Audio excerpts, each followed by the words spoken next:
नमस्कार विद्यार्थियों, नव भारती परिवार में आप सबका स्वागत है। आज मैं आपको राजस्थान की जलवायु का पार्ट 4 के बारे में चर्चा करूंगी। राजस्थान की जलवायु में पिछले वीडियो में मैंने आपको ऋतु वर्गीकरण में 2 ऋतुएं बताई थी, एक ग्रीष्म ऋतु और दूसरी ऋतु बताई थी मैंने आपको वर्षा ऋतु। वर्षा ऋतु में मैंने आपको बताया था कि राजस्थान में जो वर्षा होती है वह मानसूनी वर्षा होती है। कौन सी वर्षा होती है? मानसूनी वर्षा जो है वो राजस्थान में होती है। और राजस्थान में मानसून का देरी से आना और समय से पहले लौट जाना, ये जो है राजस्थान के मानसून की क्या होती है? विशेषता होती है। देखिए, राजस्थान के मानसून की प्रकृति है मानसून का देरी से आना और समय से पहले लौट जाना। ये राजस्थान के मानसून की विशेषता होती है। अब देखिए, राजस्थान में जो मानसून है उसकी शाखाओं के बारे में चर्चा करेंगे। मैंने बताया था कि भारत में जो मानसून आता है उसको हमने नाम दिया था दक्षिण पश्चिमी मानसून। राजस्थान की भारत की 90% जो वर्षा होती है वो दक्षिणी पश्चिमी मानसून के कारण होती है विद्यार्थियों। तो दक्षिणी पश्चिमी मानसून जो है बहुत ही इंपॉर्टेंट है।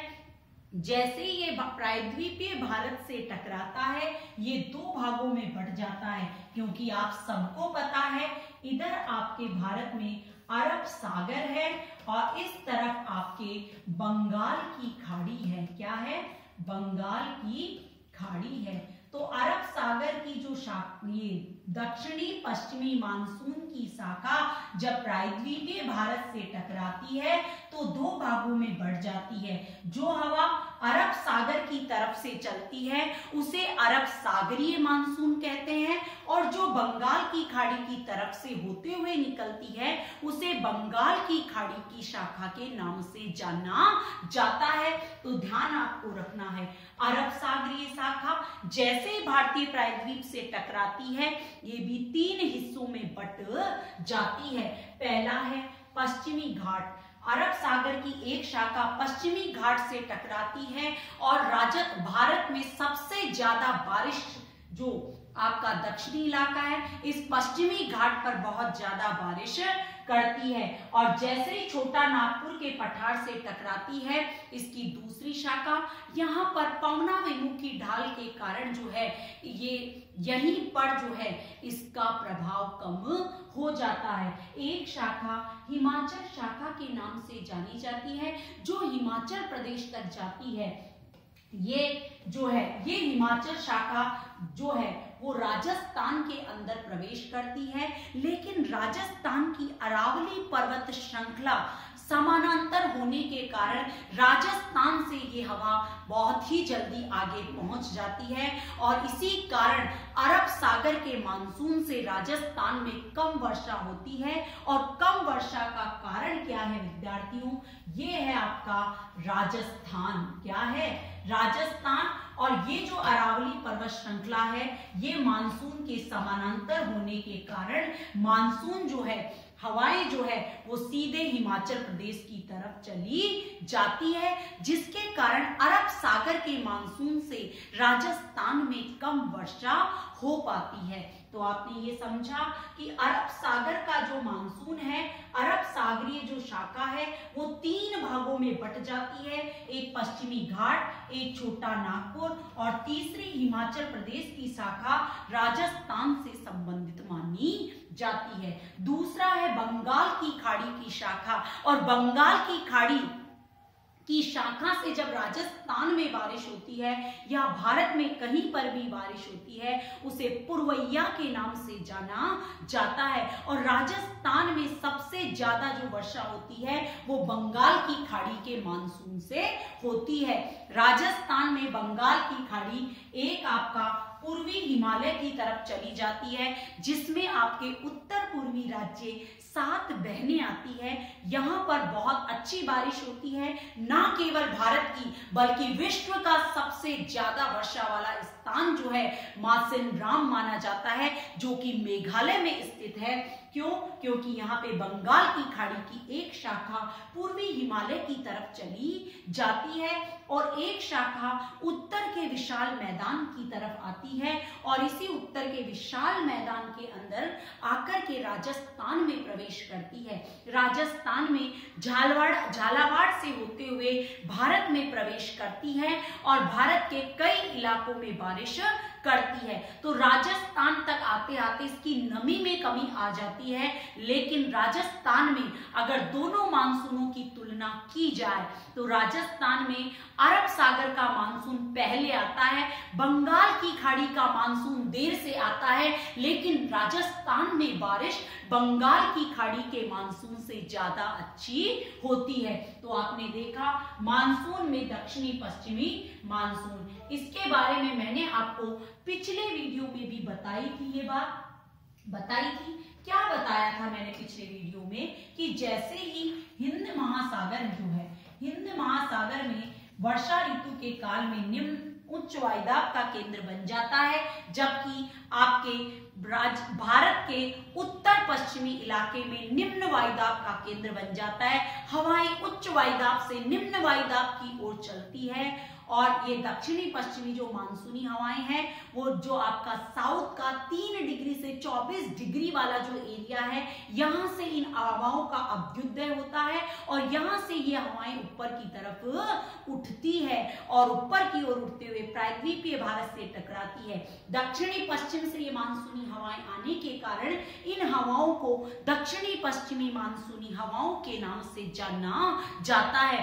हवाएं जल से स्थल की ओर आती है, आर्द्रता होती है, नमी होती है, जिसके कारण भारत में बारिश होती है। इसीलिए भारत में वर्षा को मानसूनी वर्षा के नाम से जाना जाता है और राजस्थान में भी वर्षा मानसून के कारण ही होती है।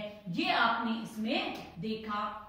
नेक्स्ट देखिए विद्यार्थियों, फिर आता है राजस्थान के मानसून से संबंधित या वर्षा से संबंधित कुछ इंपॉर्टेंट फैक्ट्स है जो कि एग्जाम के दृष्टिकोण से काफी फायदेमंद है, वो देखिए। पहला इसमें कहा गया है कि राजस्थान में मानसून की अरब सागरीय शाखा हिमाचल प्रदेश से सबसे पहले प्रवेश करता है। मैंने ये बात बता दी कि दो जो शाखाएं हैं, एक अरब सागर की शाखा है और एक बंगाल की खाड़ी की शाखा है। राजस्थान में प्रवेश सबसे पहले करता है अरब सागर की शाखा की हिमालय उपशाखा की, हिमाचल की उपशाखा भारत में प्रवेश करती है, लेकिन अरब सागर शाखा से राजस्थान में अधिक वर्षा नहीं होती है क्योंकि अरावली इसके समानांतर आ जाती है। ये मैंने आपको इस वीडियो में बताया भी है। क्या बताया है कि ये जो अरब सागरीय शाखा है ये अरावली के समानांतर होने के कारण राजस्थान का पश्चिमी इलाका वर्षा से अछूता रह जाता है, यहाँ पर बहुत ही कम बारिश हो पाती है। तो अरब सागर की जो शाखा है विद्यार्थियों, अरब सागर की शाखा से अधिक वर्षा नहीं होती है क्योंकि अरावली इसके समानांतर है। ये फैक्ट आपको ध्यान रखना है विद्यार्थियों। उसके बाद आता है राजस्थान में जो वर्षा होती है वो बंगाल की खाड़ी की शाखा के उत्तर के विशाल मैदान से होती है और राजस्थान में जो बंगाल की खाड़ी से जो पूर्वी मानसूनी पवने हैं उनको पुरवैया के नाम से जाना जाता है। ये फैक्ट्स आपको ध्यान रखने हैं, एग्जाम के दृष्टिकोण से काफी फायदेमंद है आपके लिए विद्यार्थियों। तो राजस्थान में मानसून सबसे पहले अरब सागरीय शाखा से आता है। अरब सागरीय शाखा से राजस्थान में अधिक वर्षा नहीं होती है क्योंकि अरावली इसके क्या आ जाती है, समानांतर आ जाती है। राजस्थान में सबसे ज्यादा वर्षा अरब बंगाल की खाड़ी की शाखा के उत्तर विशाल मैदान की उपशाखा से होता है और राजस्थान में बंगाल की खाड़ी से जो मानसूनी पवनें चलती है उनको पुरवैयों के नाम से जाना जाता है। उसके बाद देखिए विद्यार्थियों, आगे के वीडियो में मानसून का प्रभाव। राजस्थान में जो बारिश हो रही है वो सबसे ज्यादा कहाँ होती है। मैं आगामी दिनों में जो पटवारी एग्जाम होने वाला है, शिक्षक भर्ती रीट आने वाली है, उन सबके दृष्टिकोण को ध्यान में रखते हुए जलवायु से संबंधित ये वीडियोस बनाए हैं। काफी प्रॉफिटेबल है, इनमें से एग्जाम में क्वेश्चन आता ही आता है। राजस्थान की जलवायु में से एक क्वेश्चन आता ही आता है। तो देखिए क्या कह रहा है, ये कह रहा है कि राजस्थान में जो बारिश होती है दक्षिणी पश्चिमी मानसून से, जो कि दो शाखाओं में बंट जाता है, एक अरब सागर और एक बंगाल की खाड़ी। इनसे सबसे ज्यादा जो बारिश होती है वो होती है झालावाड़ जिले में। आपसे पूछा जाए कि राजस्थान में सबसे ज्यादा वर्षा वाला स्थान कौन सा है, तो आपको ध्यान रखना है क्या, झालावाड़ ध्यान रखना है। क्या ध्यान रखना है विद्यार्थियों, झालावाड़। ये आपका आ गया झालावाड़, ठीक है। आपसे पूछ ले कि राजस्थान में सबसे वर्षा वाला स्थान कौन सा है, तो आपको माउंट आबू, जो कि आपके कहां पड़ता है, सिरोही में पड़ता है। सिरोही का जो माउंट आबू वाला जो एरिया है वो सबसे ज्यादा वर्षा वाला स्थान माना जाता है। यहीं पर राजस्थान की सबसे ऊंची चोटी है, यहीं पर राजस्थान का सबसे ऊंचा पठार स्थित है, और यहीं पर आपकी अर्बुदा माता का मंदिर भी यहीं पर स्थित है विद्यार्थियों, ठीक है। यहीं पर आपको पता है इसी माउंट आबू में ब्रह्म कुमारी का जो आश्रम है वो यहाँ पर मेन जो इसकी शाखा है वो यहीं पर स्थित है। इसके बाद देखिए आपका सर्वाधिक वर्षा वाला जो स्थान है वहां पर औसत वर्षा होती है 100 सेंटीमीटर के लगभग, जबकि माउंट आबू में 150 सेंटीमीटर या उससे अधिक वर्षा होती है। अगर आपसे पूछ ले कि राजस्थान में औसत वार्षिक वर्षा कितनी होती है, तो ध्यान रखना राजस्थान में 57.5 सेंटीमीटर। मीटर में पूछ ले तो ध्यान रखना है मिलीमीटर में, सॉरी 575 मिलीमीटर, और अगर आपसे सेंटीमीटर में पूछ ले तो ध्यान रखना है 57.5 सेंटीमीटर राजस्थान में वर्षा होती है विद्यार्थियों। अब इसके बाद देखिए, इसके बाद आता है कि मानसून का दिशा के अनुसार क्या पड़ता है, प्रभाव पड़ता है। यहां पर सबसे ज्यादा बारिश होती है, क्या होती है, यहां पर सबसे ज्यादा वर्षा होती है, ये यहां पर, क्योंकि साउथ वाला इलाका है, और ये आ गया आपका केरला, क्या गया, केरल और तमिलनाडु वाला जो नीचे वाला हिस्सा है यहां पर बारिश होती है, और मानसून जो है इस दिशा में आगे की ओर बढ़ जाती है, जिसके कारण भारत का जो ये इलाका है यहाँ पर सबसे कम बारिश होती है, क्योंकि अरब सागर की शाखा सीधे ही निकल जाती है, जबकि बंगाल की खाड़ी के मानसून का यहाँ तक पहुंचते पहुंचते बहुत ही देरी लग जाती है, जिसके कारण जो है ये इलाका सबसे ज्यादा अछूता रहता है वर्षा के कारण, और राजस्थान जो है इसी इलाके में स्थित है। तो राजस्थान भारत के उत्तर पश्चिम में स्थित होने के कारण यहाँ पर कम बारिश होती है। अब है मानसून के दौरान कुछ ऐसी घटनाएं होती हैं जिनके बारे में भी आपसे एग्जाम में पूछा जा सकता है। वो क्या है विद्यार्थियों, वो देखिए, पहला आता है मानसून प्रस्फोट। क्या आता है, मानसून प्रस्फोट। क्या होता है, मानसून जैसे शुरू होता है तो तेज वर्षा होती है, इस तेज वर्षा को मानसून प्रस्फोट के नाम से जाना जाता है, और मानसून का प्रस्फोट जो है राजस्थान में जुलाई में प्रारंभ होता है, जब राजस्थान में तेजी से बारिश होती है, जिसे मानसून प्रस्फोट के नाम से जाना जाता है। फिर आता है मानसून प्रतिच्छेदन। मानसून प्रस्फोट के बाद 2 से 3 सप्ताह तक वर्षा नहीं होती है, उसे मानसून प्रतिच्छेदन के नाम से जाना जाता है। तो दोनों चीजें ध्यान रखनी है, मानसून का तेजी से आना, तेजी से बारिश होना मानसून प्रस्फोटन है। मानसून प्रस्फोट के बाद जब 2 से 3 सप्ताह तक बारिश नहीं आती है, उस काल को मानसून प्रतिच्छेदन के नाम से जाना जाता है। किस नाम से जाना जाता है, मानसून प्रच्छेदन के नाम से जाना जाता है। अब आता है, ये जो होता है वो अगस्त और सितंबर के बीच में होता है। क्या, मानसून प्रतिच्छेदन, जब 2 से 3 सप्ताह तक बारिश नहीं होती है उस काल को मानसून प्रतिच्छेदन के नाम से जाना जाता है। और मानसून प्रतिच्छेदन अगस्त या सितंबर के बीच में होता है। उसके बाद आता है मानसून निर्वर्तन। मानसून निर्वर्तन का मतलब होता है जब मानसून वापस लौटता है, उस घटना को क्या कहते हैं, उस घटना को मानसून निर्वर्तन कहते हैं। और ध्यान रखना, राजस्थान में मानसून आता देरी से है लेकिन जाता जल्दी है। ये ध्यान रखना, राजस्थान के मानसून की विशेषता है क्योंकि लौटेगा वहीं से। क्यों? क्योंकि अब तक वहां पर उच्च वायुदाब का केंद्र बन चुका है और हवाएं स्तर से जल की ओर चलेगी, जिसमें नमी नहीं होगी, जिसमें आर्द्रता नहीं होगी। तो मानसून के लौटने की घटना को क्या कहा जाता है? मानसून निर्वर्तन के नाम से जाना जाता है। और राजस्थान में लौटने का समय है अक्टूबर से नवंबर, जबकि भारत में है नवंबर से लेकर मिड दिसंबर के मध्य तक मानसून लौटने का समय है। और इसी मानसून लौटने के समय की ऋतु को हम शरद ऋतु के नाम से जाना जाता है। और जैसे ही निर्वर्तन होता है, अचानक तापमान जो है वो बढ़ जाता है, जिसे अक्टूबर हीट या कार्तिक हीट के नाम से जाना जाता है। बहुत ही इंपॉर्टेंट है, ध्यान रखना विद्यार्थियों। नई चीज है, मानसून निर्वर्तन के दौरान जब मानसून वापस लौटता है, हवाएं उच्च वायुदाब से निम्न वायुदाब की ओर चलती है, तो टेम्परेचर एकदम से ज्यादा हो जाता है। इसे ही मानसून हीट या कार्तिक हीट के नाम से जाना जाता है।